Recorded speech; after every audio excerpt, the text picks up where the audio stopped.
me chamo Hélio Baragatti Neto, sou cego de nascença, sou graduado em Letras pela Universidade Estadual de Goiás, UEG, possuo mestrado em Letras e Linguística pela Universidade Federal de Goiás, UFG, trabalho como professor já há 18 anos na rede municipal de ensino de Inhumas, educação de Inhumas.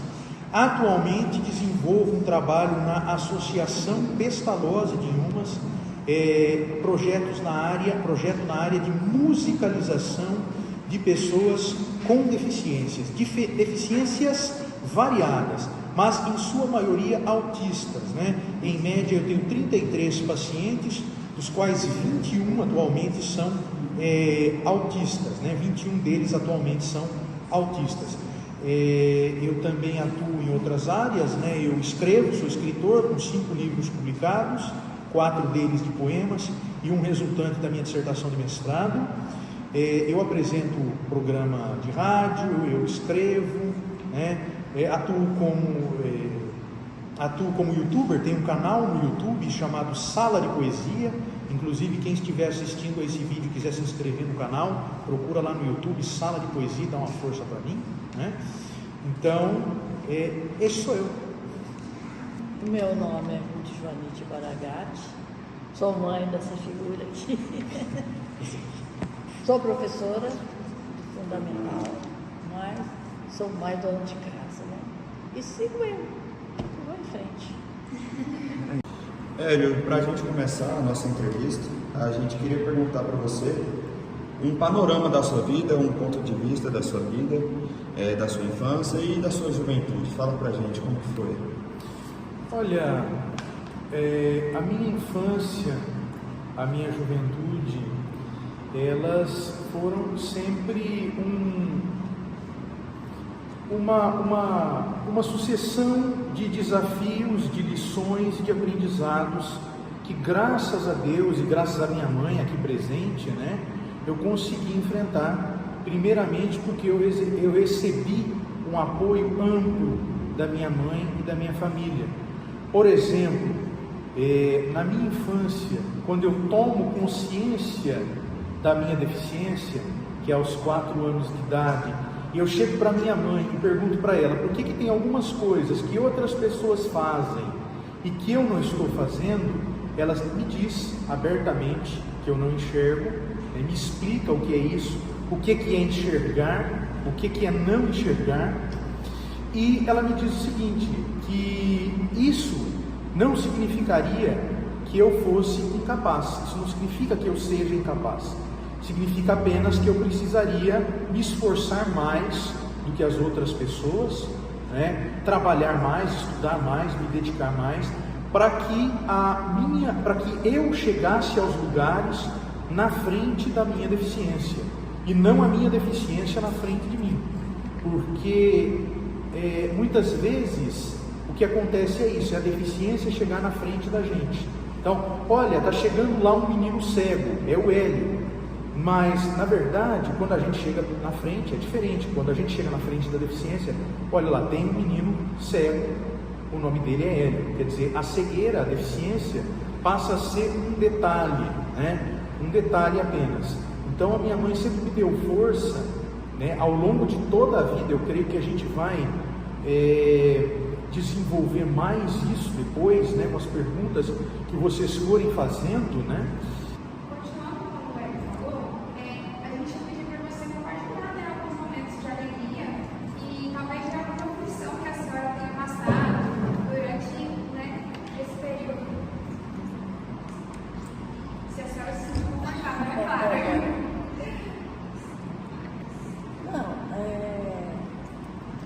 Alegria até hoje, né? Até hoje. Mas a aflição minha mesmo foi escola, né? Ele só me dá alegria.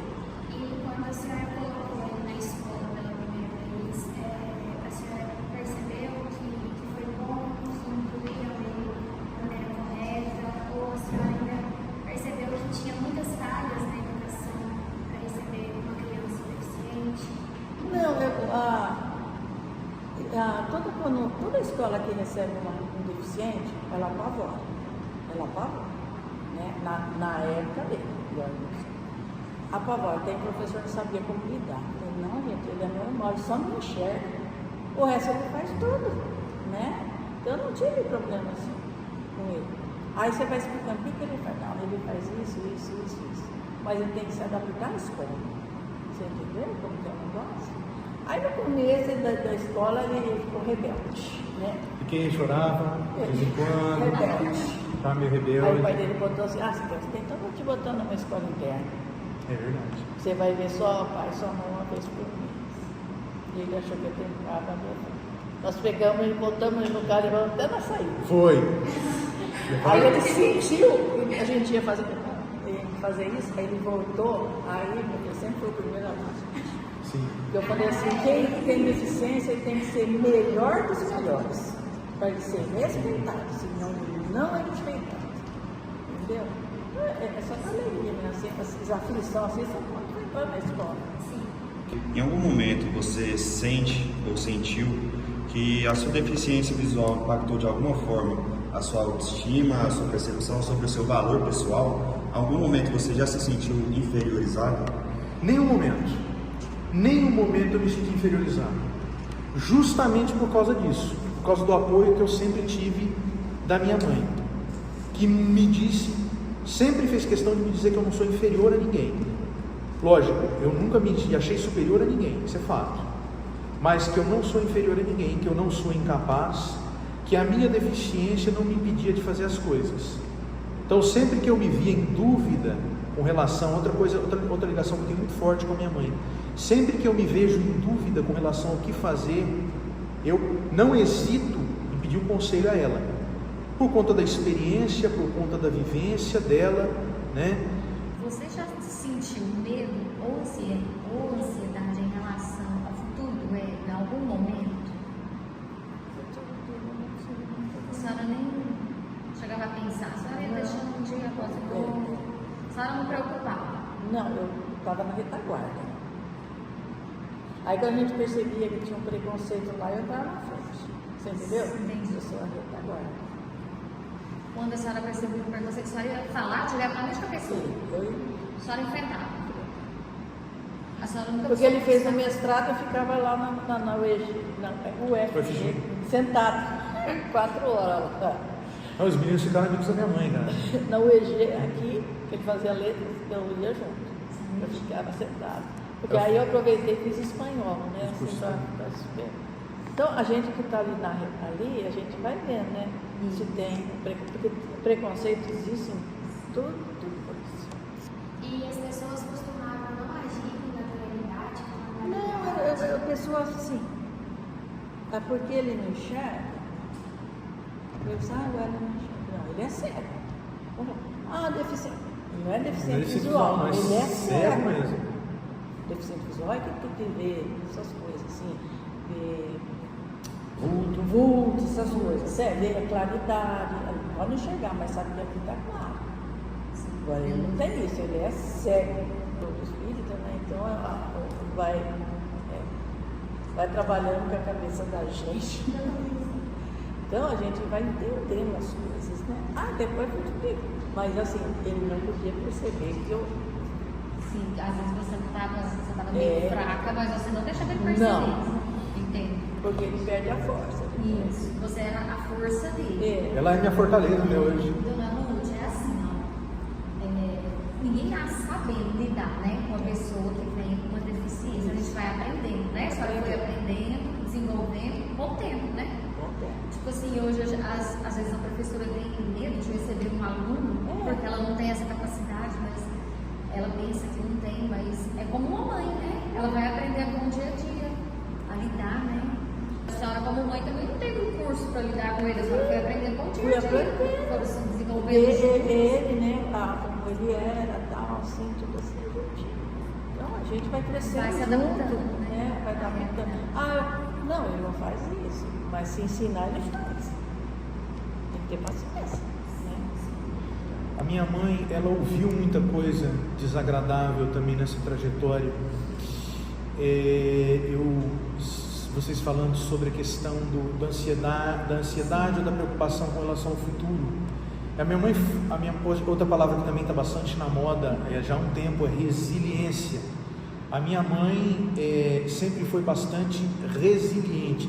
O que é ser resiliente? Eu aprendi sobre resiliência com a minha mãe. O tempo todo ela me fez crescer, o tempo todo ela esteve comigo. Está o tempo todo comigo, esteve e está o tempo todo comigo. A gente conversa, a gente se fala, eu aprendo com ela e não perco as oportunidades de aprender com ela, não perco uma oportunidade que se abre de abraçá-la, não perco uma oportunidade de... Hoje, por exemplo, eu fiquei muito feliz quando a Nicole me chamou e chamou a minha mãe. Eu fiquei numa felicidade muito grande. Falei, cara, a gente precisa trazer a minha mãe mesmo para ela, expor o ponto de vista dela, expor o que ela vivenciou. Eu falo da minha mãe, mas é importante que se conheça a voz dela, o testemunho dela. Por quê? Porque tem muitas mães que estão na situação em que ela esteve quando eu nasci. Com todas essas experiências, né, de vida, você enfrentou algumas barreiras físicas ou emocionais? Você sentiu assim, mais impacto na sua vida? Você pode falar pra gente? Físicas e emocionais, as dificuldades minhas foram as dificuldades que toda pessoa tem durante a sua formação, né? Os ritos de passagem, não é? Por exemplo, quando você passa da infância para a adolescência, a dificuldade que eu como cego tive foram as mesmas dificuldades que as pessoas videntes têm, né? Passar da adolescência para a idade adulta, adquirir responsabilidades. Eu comecei a trabalhar, eu prestei concurso com 20 anos, mas eu comecei a dar aulas particulares com 19. Então, ter as responsabilidades, tudo mais. Então, a mesma dificuldade que as outras pessoas enfrentam, eu também enfrentei. Nas questões afetivas, como eu falei, a mesma coisa, né? Então, teve isso. Barreira física, são aquelas barreiras físicas mesmo. Por exemplo, a falta de acessibilidade, né? Nas ruas. Por exemplo, você vai andar numa calçada, numa parte da calçada tem material de construção, na outra tem mesinha, na outra tem um carro, uma moto estacionada e você não consegue andar. Então são essas coisas. Outra coisa que eu enfrentei também na universidade, na mesma universidade quando eu fazia mestrado, graças a Deus eu tenho mestrado, né? Aliás, eu esqueci de dizer no início que eu sou professor, né, já há 18 anos, né, do município, né, da Rede Municipal de Educação, que eu possuo graduação em letras e mestrado em letras e linguística, né? Graduação em letras pela UEG, mestrado em letras e linguística pela UFG. Então, a partir disso, diante de tudo que vocês disseram, como a senhora equilibrou a necessidade de proteger o seu filho, né? E ao mesmo tempo incentivá-lo a ser parte ativa da sociedade, buscando sua independência e suas próprias conquistas? Aí eu dediquei a ele. Aí o pai dedicou a mim. Você entendeu? Porque não dava para mim. Né? E eu acompanhava tudo, passava na frente, né? A minha mãe me protegeu, mas nunca assim, me ocultou, me escondeu da sociedade. Ela sempre incentivou que eu fosse independente, isso é verdade. Ele é independente. Parte ativa Da sociedade, como disse a Raíssa, né? Sempre tentou incluir ele em tudo. Tudo. Tem gente que esconde o filho. Não, você tem que vai esconder. sempre mostrou ele, né? Mostra. Sempre. Vocês foram aprendendo junto. Aprendemos junto. Aí ele chega lá em casa de táxi, ele sai do táxi, ele abre a porta. Ele não tem problema não, ele se vira em casa.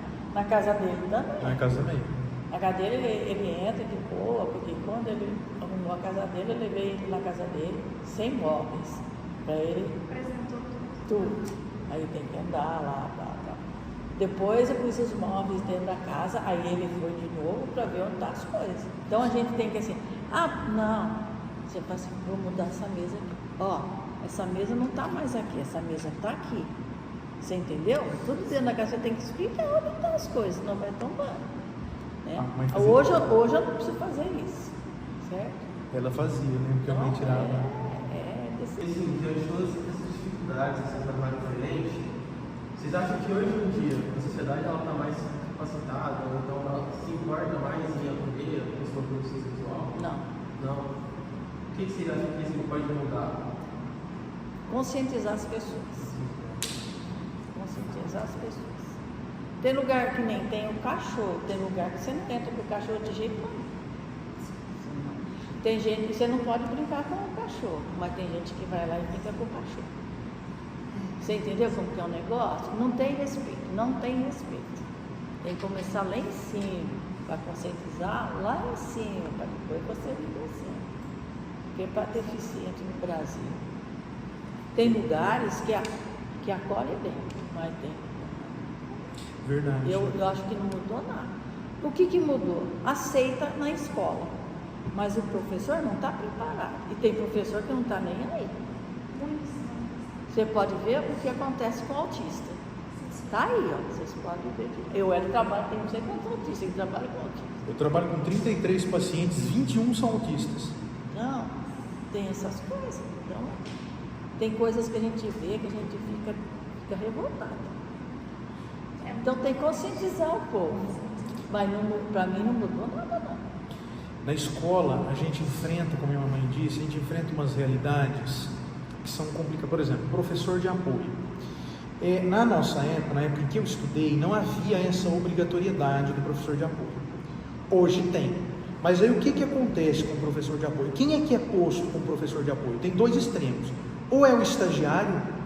Gente, o estagiário está se formando. Ele está inseguro. Ele está ainda naquele momento em que ele não sabe para onde ir, ele precisa ser direcionado. Aí você põe ele com 3, 4 autistas, ele se apavora, ele entra em pânico. Esse é um extremo. O outro extremo que se tem é o seguinte: você coloca uma pessoa que já está próxima de aposentar para trabalhar como professor de apoio. Essa pessoa, ela já está cansada e às vezes não tem o pique, porque às vezes um paciente autista, eu me lembro de um paciente com que eu trabalhei, um aluno com que eu trabalhei, ele corria a escola inteira, e se tivesse o portão aberto ele fugia. Inclusive esse aluno já faleceu, infelizmente. Ele era esquizofrênico, ele era alto, forte, e aí puseram uma pessoa para apoiá-lo, e essa pessoa que foi designada para apoiá-lo já era uma pessoa com mais idade, e ele, jovem, com todo o pique, com toda a energia, correndo pela escola, como é que ia acompanhar? Então, existe uma questão do professor de apoio, ainda não é colocada com a devida, tratada como deveria ser tratada, com devido respeito. Então, e tem às vezes o professor de apoio e o professor regente entrando em embate, eles se contradizem, né, eles se digladiam, né, em torno do aluno, e aquele aluno, no meio daquela briga, aquele aluno acaba sendo excluído, acaba sendo esquecido. Quer dizer, o que surgiu com o intuito de incluir, acaba acontecendo o contrário. Para finalizar essa entrevista, a gente vai fazer uma pergunta em conjunto para vocês dois. É a seguinte: se vocês pudessem dar um conselho para outras mães que estão procurando saber como lidar com a deficiência visual dos seus filhos, ou até mesmo para as pessoas que possuem deficiência visual, o que vocês diriam a elas sobre como apoiar, como incentivar e, além de tudo, lidar com as emoções envolvidas? Aceitar o filho do jeito que ele é. Seja cego, ou outras deficiências aí, ó, aceitar e ir em frente, cara.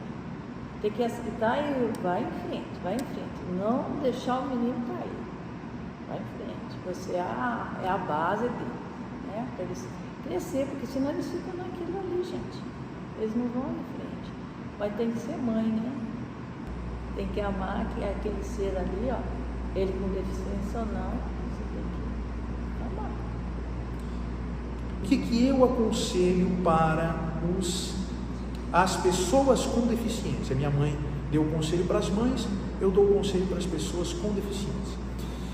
Procure chegar na frente da sua deficiência aonde você for. Isso vai fazer com que, se a pessoa que não tem a deficiência, se ela tem que matar um leão por dia, você vai ter que matar 3. Mas mate os 3 e mostre que você é capaz, que a sua deficiência não te torna incapaz. Faça da sua deficiência um detalhe. Você que tem deficiência, você tem uma escolha quando você vem com a deficiência. Isso é uma escolha sua, não é uma escolha de ninguém, é uma escolha sua. Ah, mas a sociedade, sim, a sociedade apresenta barreiras. Você é um instrumento para que a sociedade mude. Você é um instrumento para que a sociedade mude. A sociedade não vai mudar se você não chegar para a sociedade e dizer: sociedade, você tem que mudar. E quem é a sociedade? A sociedade é a gente. Se eu me insiro na sociedade, eu adquiro a condição de mudar a sociedade. Então, com isso, a gente lida com uma escolha. Ah, mas a família uma família que não tem consciência é muito complicado. Uma família que não tem consciência, que não aceita a deficiência, é muito complicado realmente. Eu não sei dizer isso, porque eu não vivi isso, eu vi isso, testemunhei isso.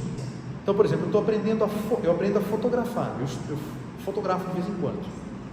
Por exemplo, se eu vou fotografar, eu tenho que tomar cuidado para preservá-la o máximo possível na hora de fotografá-la.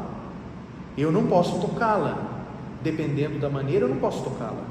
Ela é uma mulher, eu estou fotografando ela, eu tenho de respeitar o corpo dela, tenho de respeitar a intimidade dela, tenho de respeitá-la. E preciso fotografá-la, ela me contrata para fotografá-la. O que eu vou fazer? Eu vou usar primeiro a voz dela, para eu saber a distância. Segundo, eu vou pedir a ela que me empreste os ombros, para que eu estenda a minha mão e coloque nos ombros dela, para fazer uma determinada distância. Se eu precisar de uma distância maior, eu vou pedir a ela que me dê a mão e que vá se afastando até que o braço dela estique e o meu estique, os dois braços estejam estendidos. Eu tenho uma distância maior. Ou às vezes eu vou precisar que ela me diga, por mais independente que seja. A gente não pode ser orgulhoso também, dizer não preciso de ninguém, porque normalmente a deficiência vem justamente para mostrar, você precisa das pessoas. Se em algum momento vocês precisaram de algum suporte psicoterapêutico, algum psicólogo, se precisaram obter, tiveram realmente esse acesso, foi importante, como é que foi para vocês? Não precisou? Não precisou. Nós não precisamos, nem eu nem minha mãe. Certo. Eu tive, a gente teve o amparo, a minha mãe, ela aceitou, né, depois que passa aquele primeiro instante, né, de sentir culpa. Meu pai também tinha isso muito, de vez em quando ele me pedia desculpas por eu ter vindo com deficiência. A gente agradece imensamente por essa notícia, porque é de muito enriquecimento para todos nós do curso de psicologia.